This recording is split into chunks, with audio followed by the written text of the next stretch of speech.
নমস্কার বন্ধুরা, তন্নিস কিচেনে আপনাদেরকে স্বাগত। আজ আমি বানিয়ে দেখাবো কচু শাকের ঘন্ট রেসিপি। এই কচু শাকটা কিন্তু আমি চিংড়ি মাছ দিয়ে বানাবো এবং এইভাবে যদি কচু শাক আপনারা বানান তাহলে কিন্তু স্বাদ হবে দুর্দান্ত। এভাবে কচু শাক বানালে আপনাদের বারবার বানাতে ইচ্ছা করবে এবং এই কচু শাকটা বানানোর জন্য কিন্তু আপনাদের মশলা বাটার কোনো ঝামেলা নেই। মশলা বাটা ছাড়াই এটা বানানো যায় এবং খুব সহজেই বানানো যায়। কচু শাকটা বানানোর জন্য আমি এখানে নিয়ে নিয়েছি 1 আটি পরিমাণ কচু শাক। কচু শাকটা ভালো করে খোসা ছাড়িয়ে পরিষ্কার করে মুছে নিয়ে এখানে কেটে নিয়েছি এরকম টুকরো টুকরো করে। তারপরে কচু শাকটা ভালো করে ধুয়ে জল ঝরিয়ে নিয়েছি। কচু শাকটা সেদ্ধ করার জন্য নিয়ে নিচ্ছি পরিমাণ মতো জল এবং 1 চা চামচ পরিমাণ নুন। জলটা ভালো করে গরম হয়ে গেলে দিয়ে দেব কেটে রাখা কচু শাক। কচু শাকটা দেওয়ার পরে আমি প্রথম 5 মিনিট হাই ফ্লেমে এবং পরের 15 মিনিট লো টু মিডিয়ামে ঢেকে সেদ্ধ হতে দেব। ফিরে আসলাম 15 মিনিট পর।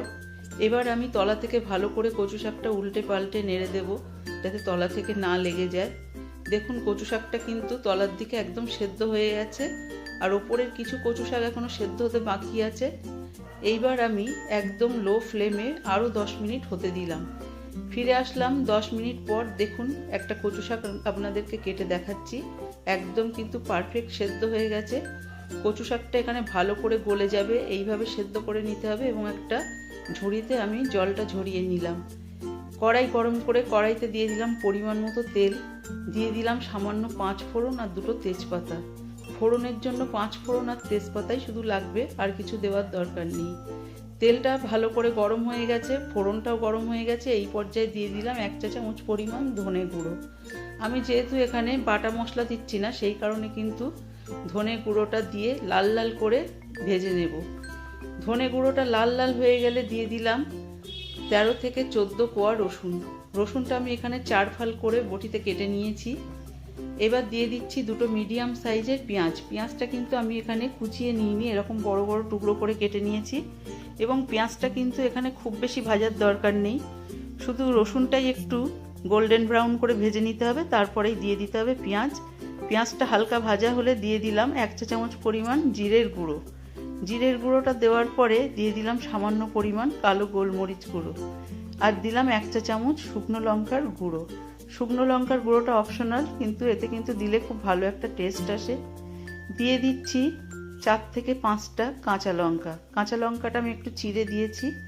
দিয়ে দিচ্ছি 250 গ্রাম পরিমাণ ছাড়িয়ে রাখা চিংড়ি মাছ। চিংড়ি মাছটা দিয়ে কিন্তু এখানে বেশি ভাজার দরকার নেই, জাস্ট একটু নাড়াচাড়া করে নিতে হবে। দিয়ে দিচ্ছি পরিমাণ মতো হলুদ আর নুন। এখানে কিন্তু বেশি নুন দেওয়ার দরকার নেই, কচু শাকটা আমাদের আগে থেকেই কিন্তু নুন দিয়ে সেদ্ধ করা। আমি কিন্তু এখানে কচু শাকে আলাদা করে আর নুন দেব না। দেখুন চিংড়ি মাছটা কিন্তু এখানে একদম এরকম হালকা ভেজে নিয়েছি। এই পর্যায়ে দিয়ে দিচ্ছি জল ঝরানো কচু শাক। এখানে কচু শাকটা কিন্তু দিয়ে খুব ভালো করে ফ্রাই করতে হবে। কচু শাকের মধ্যে কোনো রকম জল থাকলে হবে না। কচু শাকের মধ্যে জল থাকলে কিন্তু অনেক সময় গাল চুলকায়, সেই কারণে জলটা যতক্ষণ না শুকাচ্ছে ততক্ষণ আমাদের নাড়তে থাকতে হবে। এরকম নাড়তে নাড়তে একটা পর্যায়ে জলটা কিন্তু অনেকটাই টেনে যাবে। এই পর্যায়ে দিয়ে দিচ্ছি চিনি।